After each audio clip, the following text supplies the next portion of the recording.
Happy to be joined on the podcast this week by Jason Wright, the new president of the Washington football team.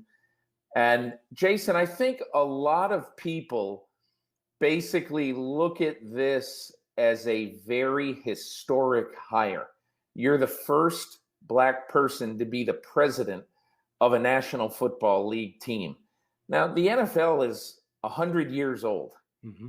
And I just wonder, I'm sure it's a happy thing for you and a momentous thing for you. But how do you look at the fact it has taken so long for an event like this to happen? Well, I think in general, and thank you for having me. I think in general, I answer this differently than I had in other interviews because I think I just had a moment of insight. But I think that this isn't the last time we'll be talking about a first Black something or other. And that's just the reality of actually how deep discrepancies have been for a really long time in businesses and organizations of all types. And so, we could anchor in on, 100 years in the NFL. And certainly there's a uniqueness about it because the majority of players on the field are Black, which makes it especially stark. But that said, I think it's important to look a bit forward, try to understand how we create more opportunities, because it's not about just getting Black talent in to get Black talent in. If we believe talent is equally distributed across everybody in all types, across all society, then when we don't see representation, it means we're not getting the best talent. So this is actually about getting the best talent into chairs. And so hopefully now this is an opportunity for us to think about how we actually get the best talent into the front office across the NFL. You basically are, as we're recording this on Friday afternoon, August 21st, and this is your last day at your old job, and you're about to start your new job, but you've already started your new job in some ways, obviously, because, and look, I'll bring up Ron Rivera now, because obviously you have had today, I guess, you have taken some time today to basically talk to your organization, all of your employees, about going forward now that Ron Rivera has announced that he has cancer of the lymph nodes and will be undergoing some treatment for it. Tell me about what that was like for you, and what was your message to your team? Yeah, it's very much. McKinsey might actually make me pay them this week, given how much I've been actually in the Washington football team. But yeah, and thank you for flexing around that schedule. It was important that I took the time to give space for folks, because it really is a tight-knit group. You know that too, among sports journalists, et cetera. On a team, it's a tight-knit group of folks, no matter how high-flying or mediocre or whatever the organization has been in recent years. And so it affected everybody in many different ways. And if you think about something like a cancer diagnosis, almost all of us have some sort of story where we've been proximate to it. And so it's triggering and it's personal, and you might think of things. And so I think it was really important for us to give space and to listen to people for their own health, which is first and foremost.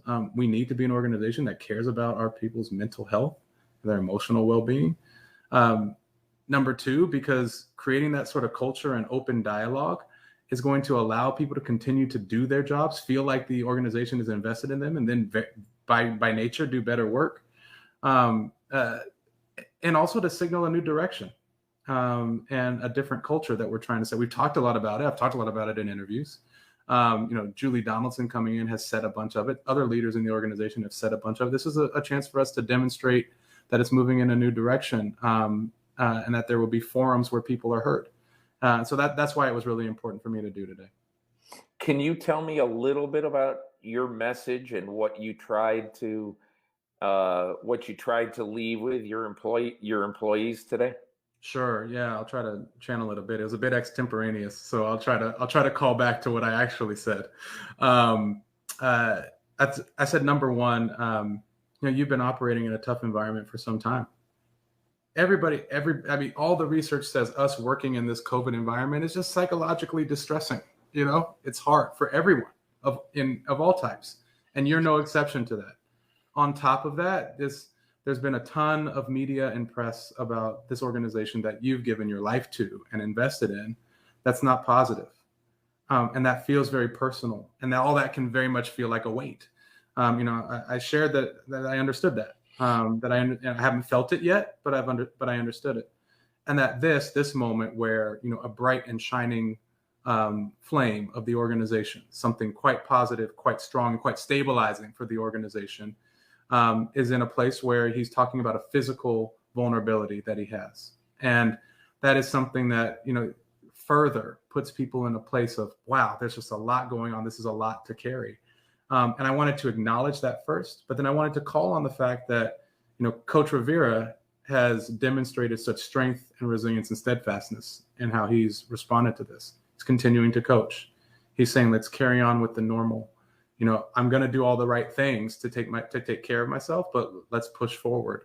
And I think, what I encourage people to do is to find our own path to that.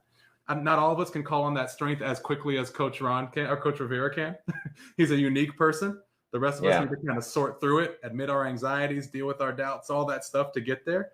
But I told them, let's kickstart that process today. Let's be open. Let's be vulnerable with one another. Let's share what we're really feeling. And then let's find a way to start encouraging one another so that we can get and live up to the role model that he's starting to provide for us. I think Ron he's kind of a fascinating person. He can get along with anybody. Mm-hmm. I remember when he played for the Bears back in those days, back in the in the 90s, when I was doing game stories for Sports Illustrated. In those days, late 80s, 90s, what you could do is you could go into a place and ask the PR guy if you could have dinner with whoever the night before the game. And very often, one night I had dinner with Ditka the night before a game, but on this particular time, the night before a Packers-Bears game, I sat with Ron Rivera at a Mexican restaurant in Appleton, Wisconsin, and talked for 2 hours about sort of the science of linebacking and stuff. And he was such an interesting guy, so earnest. Mm-hmm. And so fast forward to today, every player I talk to who plays for Ron Rivera or has played for Ron Rivera, you might find somebody who, I should have been starting, I should have been this, but whatever. That doesn't have anything to do with it. I'm talking about the person. Right. Right. He is simply a beloved figure. And that is why today, in my opinion, you've seen such an outpouring, last night and today, an outpouring of, sort of love and affection, from Bill Belichick to players on the Panthers to obviously a lot of players in Washington. I agree. Tell me a little bit about how you have gotten to know him and just the impression early on that you have the guy who's going to coach your team. That's right. We're early on in the relationship, obviously, but his leadership on this team is one of the reasons I was excited about taking this role. When you're around, as you said, when you're around the league, you hear about this man. And it's not just that he's, a good tactician and he knows how to build a good staff, and all that stuff is true. But it's also that he is steadfast, that he's a person of integrity. He's someone where what you see is what you get.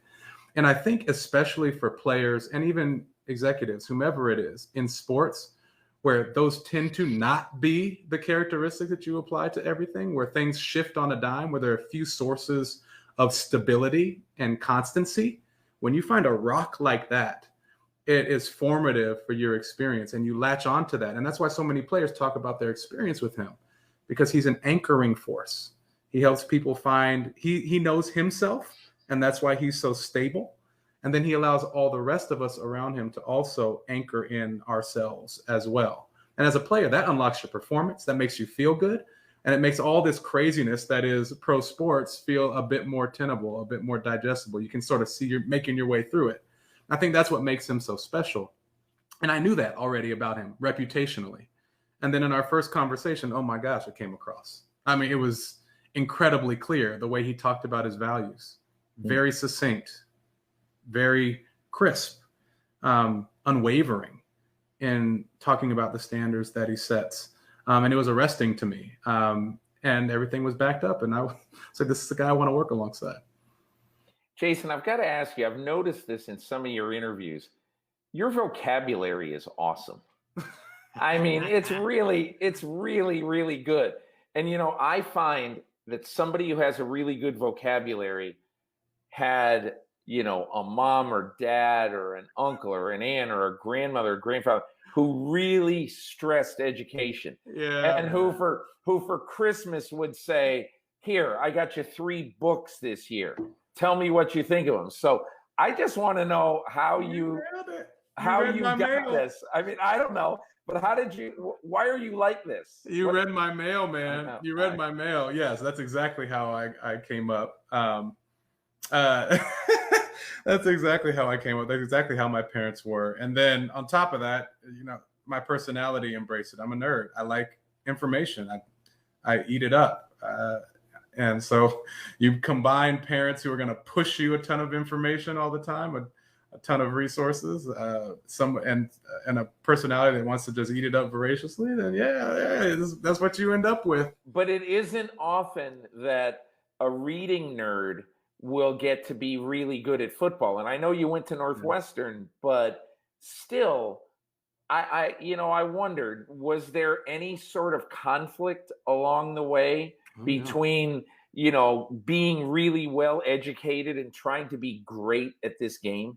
Oh, yeah. I mean, I think it's more in sort of like your identity, because, usually we root our identity in one or more of our strengths or something like that. I don't know. This is a little bit of philosophical talk, but I think a lot of times when you're an athlete, you root a bit of your identity in being a ball player. But I also rooted a lot of my identity in how I thought about things and being curious about topics and learning and all that stuff too. So I did always feel a little bit between worlds. But the good thing about football at the higher levels is it's actually pretty intellectual, especially when you're learning a new system, when you have a new coach come in. That ramp up period of learning all the nuances and before it becomes instinctual and second nature is exciting. But even with that, I still always felt a little bit between two worlds. That's why I'm really excited about this role. And it's quite personal for me, is that I get to bring a little bit of all the parts of myself in a more integrated way than I have in the past. Who knows if I'm going to be good at it? I think I will be good at it. But we'll see. Do you think if you ask the 21-year-old Jason Wright or 22-year-old Jason Wright that, what do you want to have? You want to have a long career as a running back in the NFL, or do you want to have a long career making decisions for an NFL franchise? What do you think you would have said at the time? Oh, interesting. I don't know. My 21 or 22-year-old self was pretty greedy. You wanted football. Give it all. I don't know. I was like, give it all. Give it all. Give it all. Give me a 15-year career. And then the rest, then the rest. No, if I were honest with myself in that moment, I always knew that I think my best and highest impact on the world and for myself and for my family probably lay outside of the hash marks. Because, a lot of it, my genetics were limiting and what I was going to be able to do on the field. I wasn't. What did you run the 40 in? See, I invited that damn question. At the combine, I think I ran like low 4.6. Oh, okay. And then, at my best, I was probably like a mid 4.5s guy at my best, on a good day when I was feeling. Hey, can I ask you something? I mean, I've got a weird little nerdy memory about some football things. And when you got named, I said, Jason Wright. I said to myself, Jason Wright once, I didn't really remember it, and I had to go back and look it up. But I remember you had a game against the Pittsburgh Steelers in Pittsburgh in 2006. Yeah. Where I'm going to sort of ask you how much you remember about it, but I had to go back and look it up to remember exactly what. So you started that game. It was a Romeo Crennel.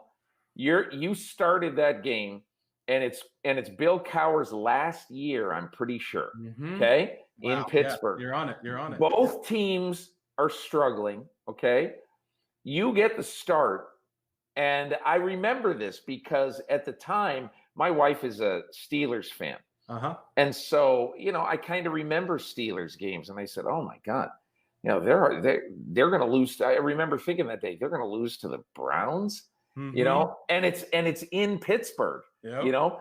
And so I looked it up, and let me give you a little credit, okay? Yeah. 18 carries, 74 yards. Yeah. That's your career high, and with 5 minutes to go or 6 minutes to go, you guys have a 20-10 lead. Yeah. And you blew the lead. The Steelers came back and won 24-20. But I have to think that, you went into the cradle of football. Pittsburgh, terrible towels, everything like that. Even though it wasn't their best team, obviously. Yeah. That had to be kind of a cool day as you look back on it. What do you remember about that day? I do. So you know what I remember about it? Was that I found out I was starting 5 minutes before going out onto the field. Wow. What happened? Ruben Drones was scheduled to play and start. He was our starter at the time. Yep. And at the last minute, something health-wise happened during warm-up that I didn't even know about. And went with the trainers. And I remember it was Ruben who came over. And he was like, "Jason, you got this today." And I remember thinking, first, holy crap. I didn't say crap. And then immediately anchored in and said, "Oh, I know what I can do." And that's actually, and I think that it's not necessarily confidence or arrogance. It's actually just like an acceptance of who you are. Like, I'm not Ruben. I'm not someone else. I know what I bring to the party. I've got good vision. I can make good sharp cuts. I'll be well-rounded. I'll be fundamental today. I'll accelerate well. Like, just all of the stuff that I knew I brought. So I'm going to bring that today. And that's what that happened in that moment. Wow. And I think that allowed me to play really well. And I think sometimes when you have more notice, you can overthink it a little bit. So I think the snap notice really helped me have one of my more productive games in a highly intense environment. Now we blew it, so, take that for what it's worth. But I remember that as more of a leadership and personal growth moment than anything else. Of all of the players or people in the game who've reached out to you in the last week or so, or last week, and who've congratulated you, what does anybody from the playing field or any of your coaches, do any of those people stick out from the reactions and the responses you've gotten? I think the thing that comes out from, guys I played with or coaches or others is that, they get to know you in a really deep way. And that's one of the things that's beautiful about pro sports and what's significant about the locker room and why it's frankly hard for us all to transition when we leave that. You see each other in your moments of greatest stress, in your moments of greatest failure, in your moments of greatest triumphs. These are like peak and valley type of experiences. So you get to see into someone in a way that's unique, and you develop bonds in a way that's very vulnerable and open. That doesn't happen in the real world. We're fake as hell in the real world compared to the locker room. Yeah. And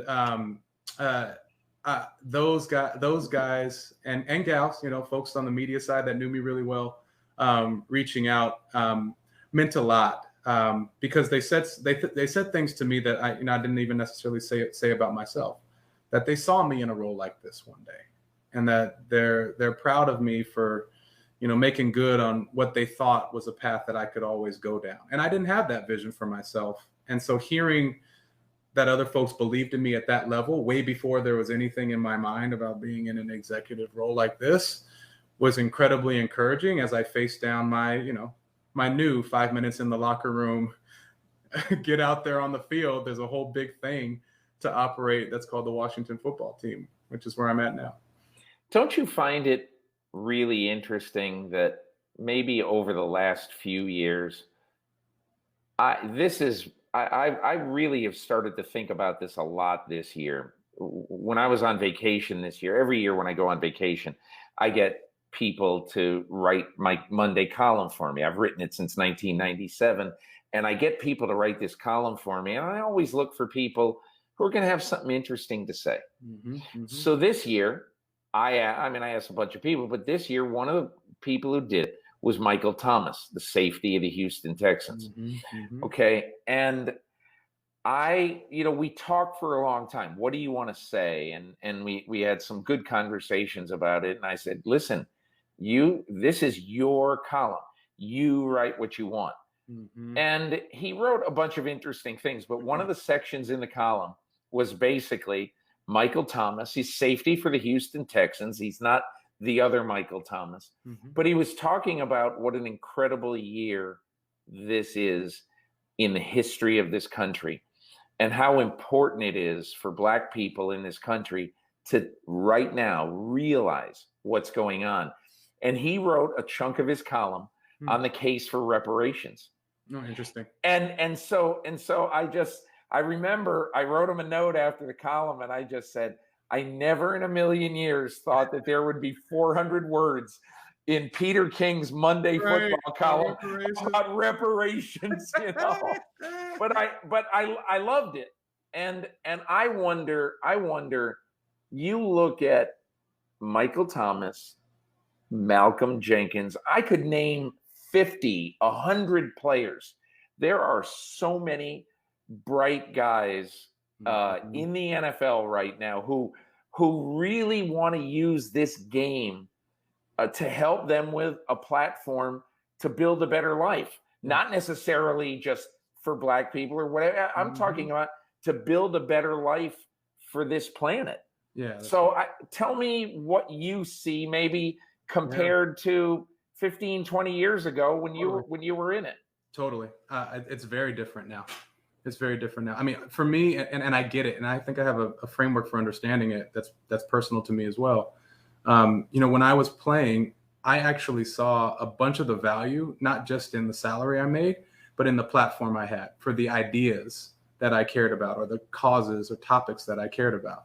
Because right, wrong, or indifferent, when you're an athlete, people care what you have to say. They listen. For me at the time, it was a lot about economic empowerment in the inner city. It was a lot about spirituality. It was a lot about education, early childhood education. There were all sorts of things that I was using that platform. Did you do a lot in Cleveland in the community when you played? Yeah, I have my wife and I have a big do-gooder streak, so we did a lot of stuff. That's cool. We did a lot Very good. Yeah, helped stand up a charter school network. My wife, we did anti-human trafficking advocacy. My wife led an inner city after school program where our goddaughters that we raised came from. They were her students that we took in. Wow. So we've had this do-gooder streak for a while. But it wasn't at the national scale. It wasn't, changing things that have been foundational in society for years. And, sparked by athletes here now around the globe, it's other sports, and it's very global in nature. Isn't it amazing to look at a Premier League game and they've got George Floyd t-shirts on warming up before the game? It's unbelievable. It's remarkable. Yeah. It's remarkable. And, Keyshawn Johnson told me a really cool story that he got really emotional post George Floyd when he was driving through LA and he came onto a very affluent area and there was a demonstration and he looked over and either all or the vast majority of the demonstrators clogging the streets, they were all white. And he goes, this time I really think it's different, but anyway, yeah, I enjoyed that. Yeah, I think it's remarkable how guys have found their voice and they're finding various different means to do it. And it's not about particular acts of protest or symbolism or whatever. Folks like you mentioned, Michael Thomas and most certainly Malcolm Jenkins, are really focused on taking actions that shift things. That change structural inequities around how capital flows, around how opportunities are created for folks. And that's at the essence of what will make a difference in the long run. That's a lot of what my research at my current firm, I guess, for a few more hours, focused on. I think it's important. And I think everybody, and this is one topic, I think there's a playbook here for athletes and anybody in your sphere of influence to learn how to raise your voice on the thing you care about. I think we're just in a society now where information and platforms are a bit more democratized. for a variety of reasons. You know, when did you ever think you're going to have a podcast, right? Yeah. Right. Yours has a big platform and is supported and has a nice, you know, rainbow logo on it and all that. But other folks can have platforms too, and they can go viral, et cetera, et cetera. So I think we're just in an interesting time where you can be heard in a new way, and this is one theme, and there's so many others, and I'm supportive of all.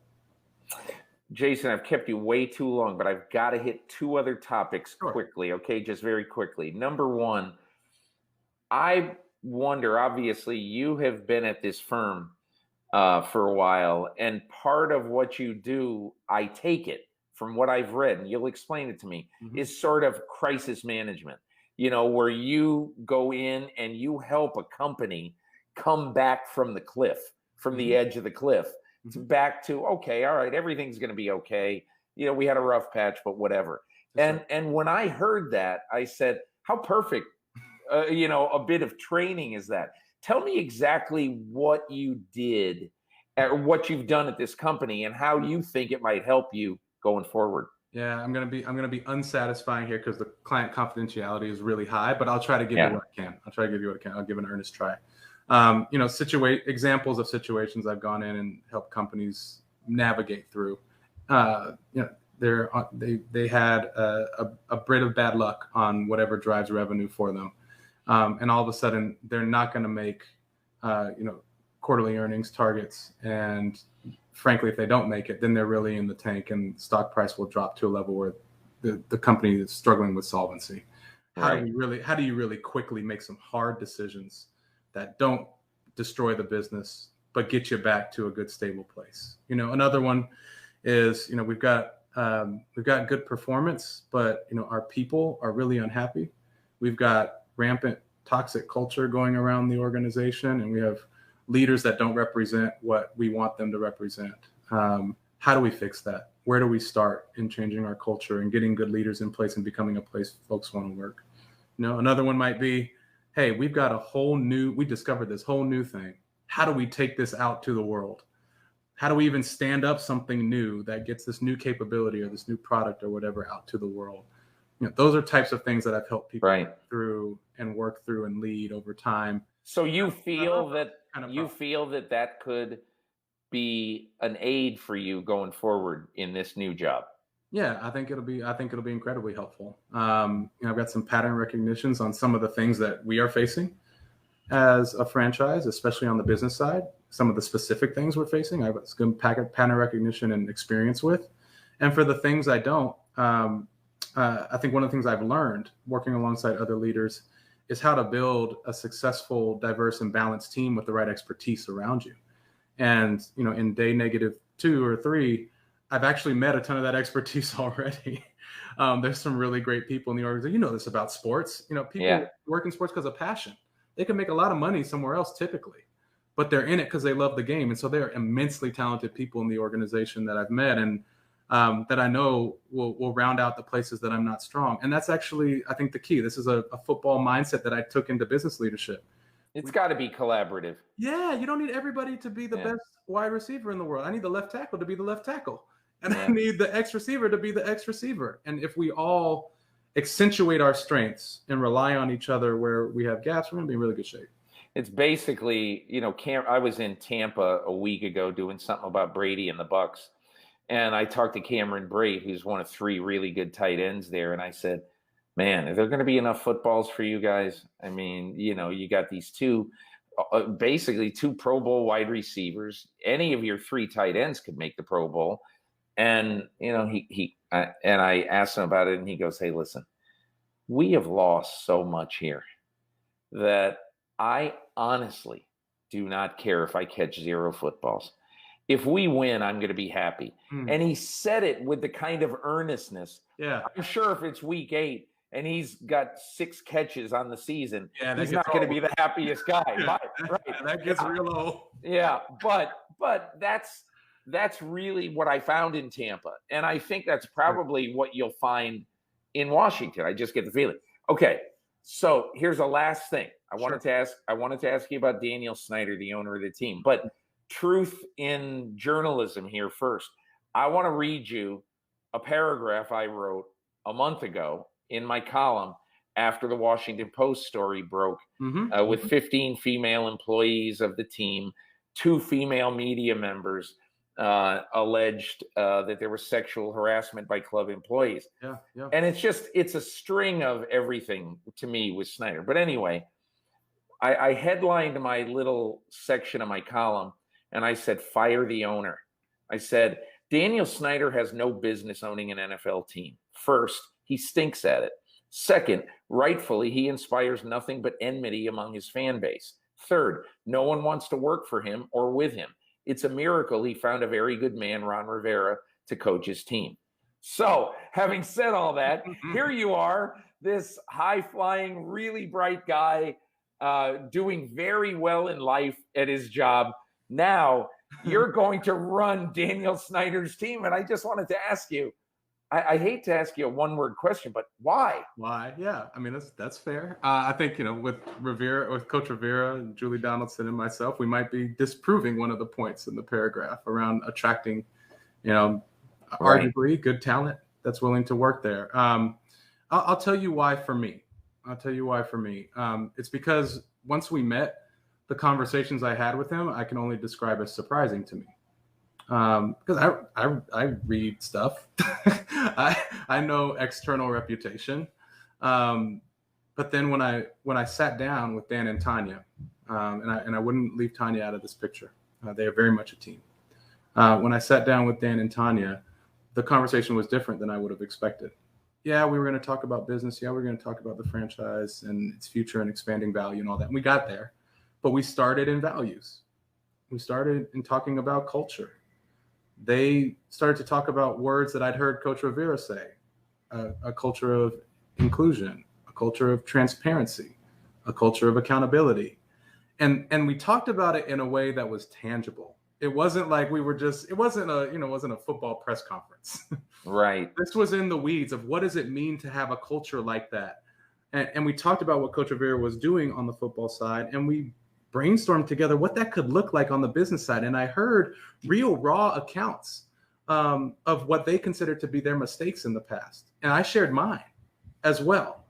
And that level of aspiration around those values, combined with the vulnerability of our conversation, it built a bond that made us really excited to work together. I'm guessing that's what happened with Coach Rivera. I'm guessing that's what happened with Julie as well.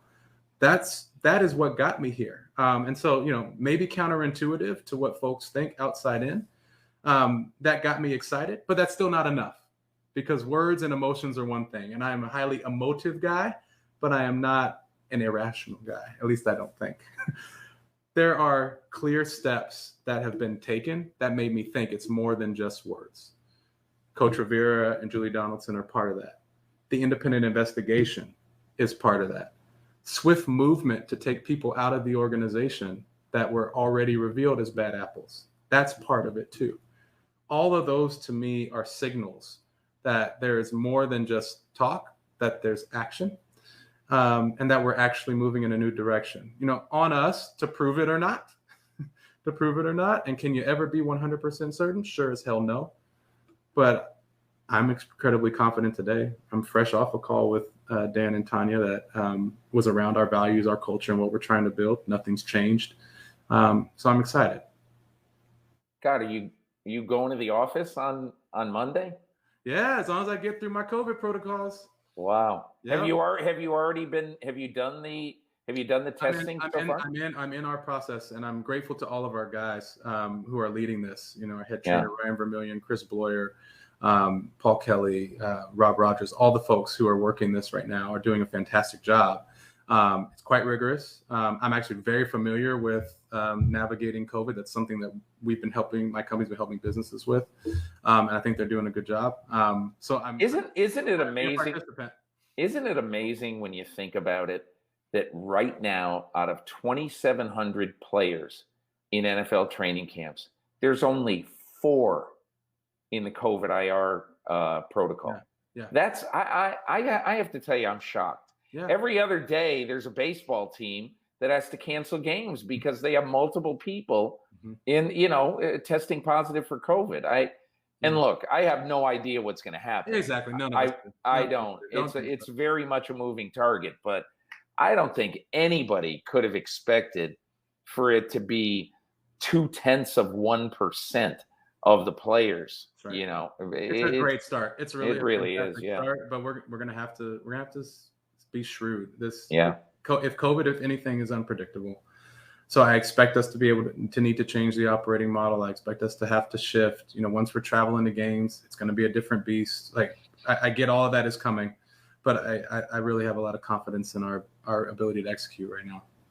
Jason Wright, thank you so much. I wish you all the best. And even though I haven't been the nicest with my at my keyboard about your team, I really have such incredible memories of great moments and times and games at RFK and at, covering this team over the years. It is a flagship, great franchise that I hope for all the people who love this team, I really hope you succeed. Thank you very much. Thank you very much. And I hope so too. Hey, Jason, listen, thank you so much for doing this. I apologize for being late, and I apologize for keeping you so long. Oh, you're good, man. You're good. Yeah. All good. That was fun. We had a good talk. You didn't expect me to remember that game, did you? I really didn't. I also, it surprised me as I knew my stats. As you were saying it, I was like, 18 carries, 74. 18 for 74. Because that was my first 15-yard run was an outside sweep on the right side. I was like, I can remember all of it. Wow.